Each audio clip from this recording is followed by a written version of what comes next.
Guys আজ কিন্তু চলে এসেছি অন্নপ্রাশনে। তো এসেছি দিদিভাই আর আমি। তো এই ছোট্ট সোনার অন্নপ্রাশন।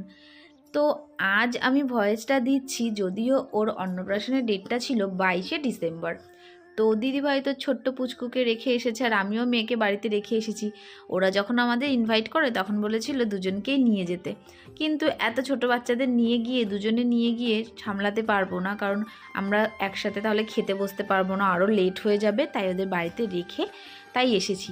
তার জন্য আসতে আর যেতে যতটুকু টাইম, আর খেতে যতটুকু টাইম, আর এই পুচকুটাকে 5 মিনিট টাইম দিয়েছিলাম। তারপর আমরা খেতে গিয়ে দেখি সবাই খাওয়া অলরেডি শুরু করে দিয়েছে, তাই একটু দাঁড়িয়েছিলাম, তাই একটু ফটোও তুলে নিয়েছিলাম।